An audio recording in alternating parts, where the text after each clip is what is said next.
Welcome to MMA Fancast. My name's Luke Payson. Welcome back to everyone who's already a subscriber to the YouTube channel. If you're not already a subscriber, please subscribe so you can see more great interviews, including the one coming right now. Welcome back to the show. A guy who's been on the show several times now. Always an honor to have him on the show. Top eight, Maeteo Garner. How you doing? Maeteo Garner, welcome to the show. Thanks for having me. How you doing? Happy New Year to you, of course. Big news recently announced by 247 Fighting Championships. You fought for them twice before now, and you're about ready to make it a hat trick because you are fighting February 24th, Brawl in Burgh 20 versus Branko Busick, somebody that has fought for 247 before. But that's coming up soon, February 24th. So congrats on that. Also, big news is that you were named Ohio MMA News. They had a year 2023 awards, and you won both Pro Rising Star and Pro Submission of the Year. So I guess we'll start there and then build towards the fight. What are your thoughts on winning those two awards in Ohio for the Pro Rising Star and Pro Submission of the Year for that? I was happy with it. I'm not satisfied. I want to keep striving for greatness, but it's good to get acknowledged and let you know your hard work is being noticed. So it was fun to get those awards, but that's over with. It's on to 2024. So I gotta keep the ball going because I can't fall off the horse now. I don't want to be a has-been. So you do have a great mindset as a fighter. It's always nice to appreciate awards, and like you said, then to immediately say it can be even a better year. You're 3-0 as a pro, and you fought at heavyweight, light heavyweight. Have you had any pro fights actually at middleweight yet, besides the one coming up? My pro debut was at middleweight for LFA 185. Okay, you won that. Then you went heavyweight. Yes, then you went heavyweight because that was for 247. That's where you got that great submission, a neck crank submission. And out there in Cincinnati, it's when we first got to get to know you. Then you came back to fight for 247. And I think that was at light heavyweight, right? At that point? It was the catch at 200. Oh, okay. Catch it. Oh, great. This next one actually is at light heavyweight 205, actually. Okay. Gotcha. It'll be at 205. It's been hard. It's been hard to get guys at 85 to fight. So I just got to do what I got to do right now because I was ready to go back to 85 for this fight.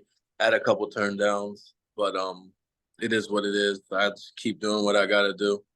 Well, it being at 205 is definitely worlds better than heavyweight. You had mentioned to me in the in-cage interview out there in Cincinnati that heavyweight was just too much for your body to still have what you're used to having in there. And of course, we talked to you after your fight first. Fast Hands, I believe, was his nickname, the last guy you fought. Fat Hands. Fat Hands. I was close. Fat Hands, yeah. Fast Hands, close. Frankie. That's right, Frankie. And in that fight, it was at 200, so basically close to 205. You looked a lot better. Does that give you confidence knowing that even though you're not at your goal weight of 185 for a fight, how much endurance to potentially go 15 minutes do you think you'll have for the Brawl in Burgh 20 card now that you'll be fighting at 205? I train a lot, so I make sure my cardio, that's the main thing. Like I won't even take a fight if I'm not in condition. So I know I'll be in shape, and I'll just be fighting at the weight I'm training at, basically, and maybe a little heavier after you rehydrate for a day and you rest and stuff like that. But yeah, I'll be performing because even like I said before, when I cut to 85, sometimes I can be up to 203, 205, or by the time I'm back in the cage.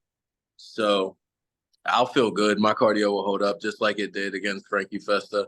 I'm good for 15 minutes. I thought I was going to be preparing for a 25-minute fight. I was supposed to have a title fight in January, but some things happened that didn't work out. So now I'm here. So I'm actually feeling great. And I still have 6 weeks, and I'm already feeling like I can fight tomorrow. So I'm ready to go. I'm Well, just you going to are, keep getting more prepared. and you are known for your work ethic. You train out of a fantastic gym that's had an incredible 2023, yourself included in that list, as well as a buddy of yours making it to the UFC. And really kind of, we talked the first time you were on the show, the mindless hawk that he was doing basically what you're now doing, fighting at different weight classes, staying busy. Obviously, winning fights is important. You're now 3-0 as a pro. To come into the to 247 and have a shot at extending to 4-0. Obviously, that opens up putting a couple more together, maybe a Dana White Contender Series like Budka did. There's so much out there. But I heard you mention that you were thinking about taking a 25-minute fight. Obviously, that's not happening. 247. That's super exciting. But how confident are you that you could at some point fight a 25-minute fight? Because we know that in the UFC, those are main events or title fights. Like, is that something that you'll need to be able to do at some point in the future, be able to fight for 25 minutes? Yes, for sure. And it's funny because after the Fat Hands fight, my last fight for you guys, 247, I was walking around the cage after. I'm like, dang, I want more rounds. Like, I wanted 2 more rounds because I started to really, really feel good in that third round.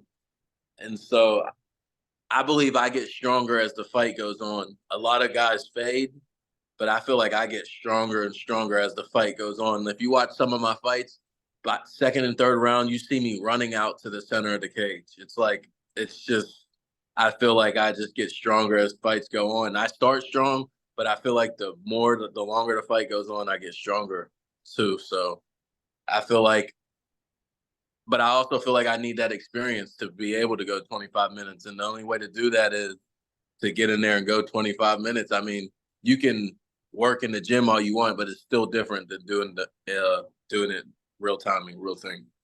Sure.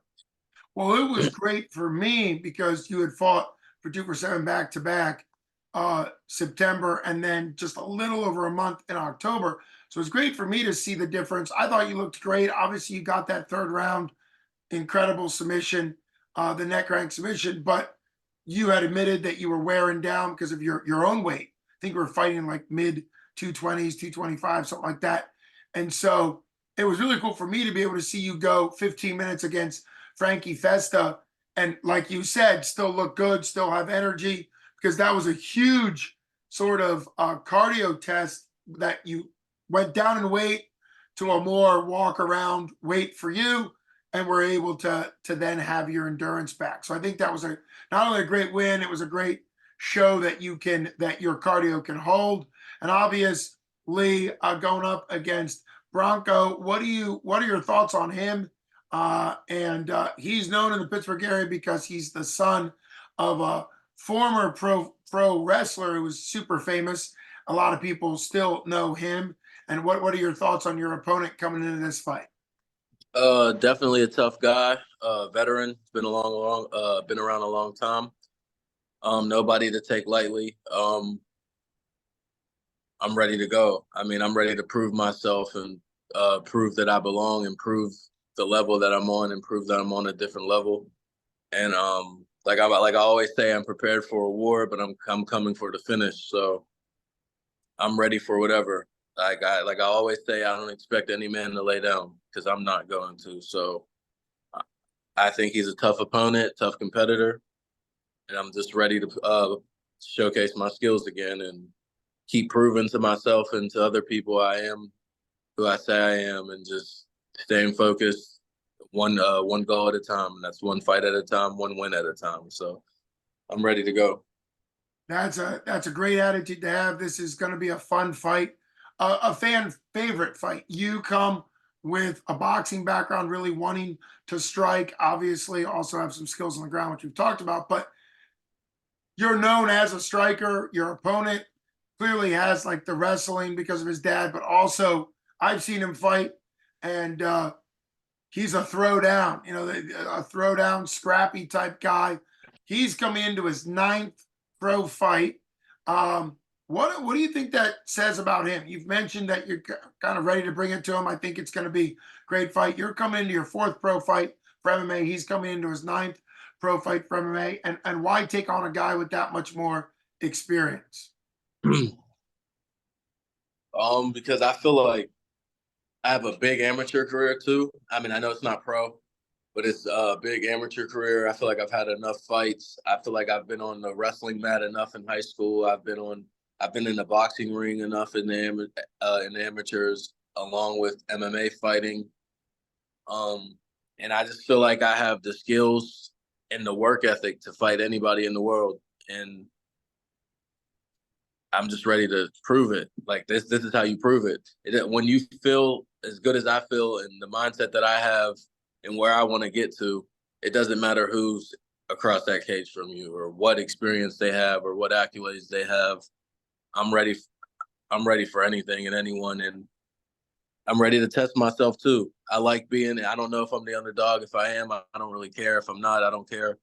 But I'm ready to prove that I belong with the veterans, that I can compete with anyone. So why not? Why not? Why not do it? Well, it also, like you said, makes a lot of sense, not only for proving that you have confidence in your game and that you're always willing to take fights. We've also talked about how important it is that you stay busy. You know, that you're young, you're 26 years old, but we've seen fighters, particularly at the regional MMA level, that when you have a good record like you do, 3-0 as a pro, it can be hard to get fights, and sometimes fighters end up taking one fight a year, and then a couple years go by, and age is something that you want on your side. So I think it makes a lot of sense. It's also part not only of you staying busy, but like you said, you're confident in your skills. You're ready to take on somebody with more experience. I think it also. I'm hoping to interview him.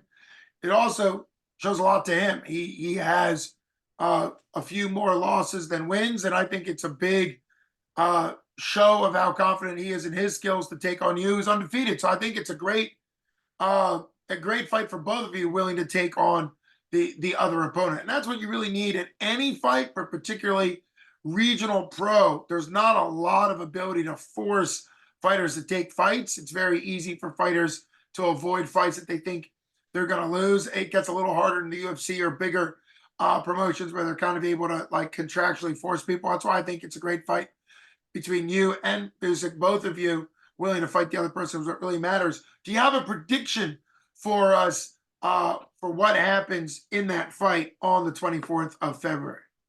I want to finish by the second round. Finish by the second round. Okay.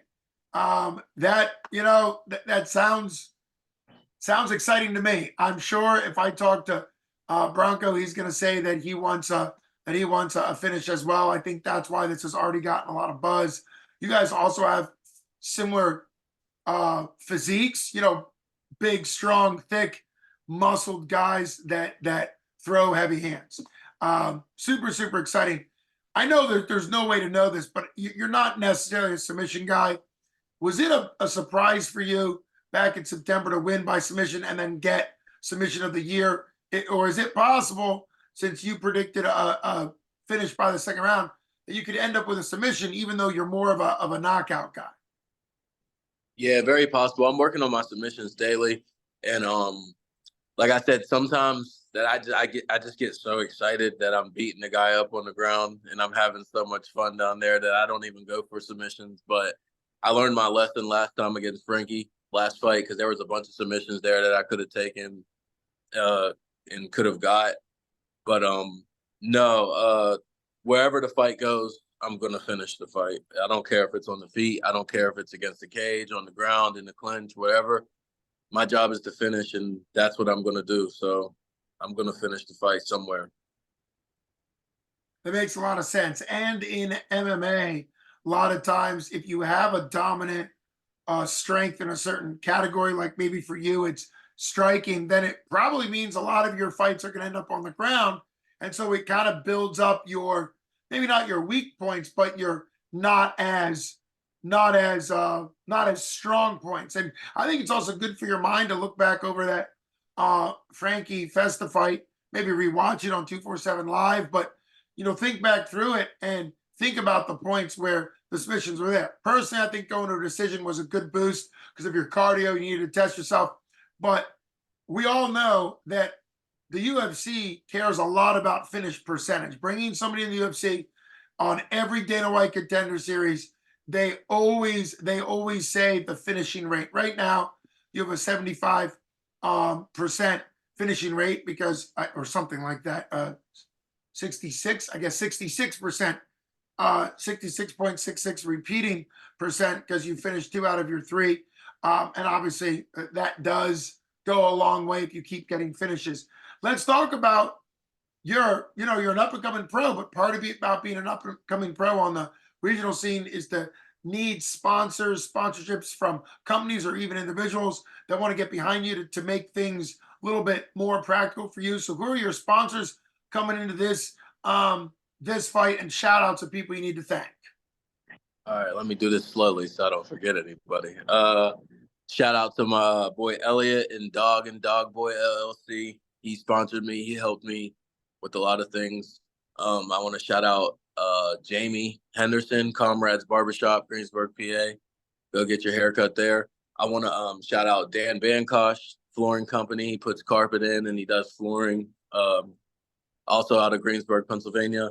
I'd like to shout out Big J's Cheesecakes. They sponsored me recently, and very good cheesecake. If you like cheesecake, I can't really have cheesecake right now, but if you want to have cheesecake, they're in Greensburg as well. I'd like to also shout out Kula Customs in Mount Pleasant, Pennsylvania. My boy Sebastian Antivio, he gave me a sponsor. And I'd also like to shout out my sister because I love her, Kayla. She sponsors me with the meal plans and things like that, but that's out of love. So she just does that out of love for me. And then I'd like to give a shout out to my nutritionist, Terrence Jackson. He's from Greensburg as well, but he moved to Vegas. And I think his business is called Headstrong, and he's a wellness and fitness coach, and he's a nutritionist. And he's got me on a good plan. He's got me real strong right now. He got me doing a bunch of different stuff, and he has me eating good. So I'd like to give him a shout out as well. And yeah. Great list. I think that really matters. And for everybody that was on that list, or even people that might be interested, it really makes a big difference at a super high level. Sponsorships are more controlled, and the UFC controls a lot of that. But at this level, sponsorships make a huge difference. And practical sponsorships, whether it's money or, like you were mentioning, some of it is nutrition, some of it is gear, or all types of other things. So always a great thing to see. One more sponsor. I'd like this. 2 more. See, this is what I'm talking about. I'm sorry. I cut you off. No, I'd like to give a shout out to Active Motion. They're helping me make clothing, and I have some shirts on the way right now. And I'd also like to give a shout out to Angry Duck Graphics. Those 2 other sponsors I have. I'm so bad at this. Oh my gosh. Why nobody's gonna want to sponsor me? No, it's okay. Listen, you got them. You got them listed eventually, and I think it's a great sign of how many sponsors you do have, because you've got a lot of people supporting you. You're very exciting. I just looked up. Tapology has you ranked top 10 in U.S. Northeast, so that's like Maine to Virginia, I think, and out to Ohio. It's a great area, and to be top 10, and really you and Luke Fernandez, who I've had on the show as well, you're both 3-0. They have him at 9, you at 10, and it's interesting on that list because you and Luke are 3-0, and everybody else has like 15 or 20 pro fights.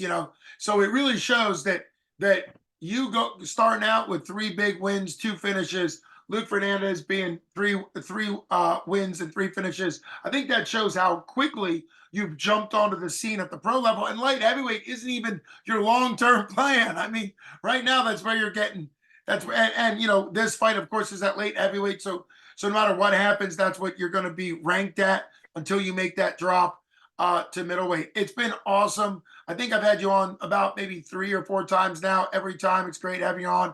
I want to continue to follow you. You're becoming a 247 guy, which is awesome. But even if you end up fighting for other promotions, not 247, I'd love to keep following you. Really appreciate the opportunity to kind of follow somebody from a great gym that's really got a lot of potential ahead of you. And so really my honor. Great way to still kick off 2024 for both you and me. A great reminder that if people can make the trip to get tickets from 247fighting.com, and they made it clear that you can get tickets only online. You can't get them from the fighters, but it still helps the fighters. It's just like buying tickets from fighters. So if anybody is going to make the trip in, make sure they go on 247fighting.com, select you, make sure they give you credit. It now prompts you and you have to pick a fighter. So it's going to make it a lot easier for people to remember. And of course, if people aren't going to make the drive, then download the app 247 Live, that app on any app store, and then they can buy the pay-per-view to be able to watch you, and then also select you, because that also gives you credit and supports you. It's a great time. I'm excited. It's been wonderful having you on the show. I'm excited. Thank you. I appreciate it. Always an honor. You've been listening to Luke Payson with MMA Fancast and Top Ape Maeteo Garner. Thanks so much for coming on the show, Maeteo. You take care. Thank you. You too. You got it, bud.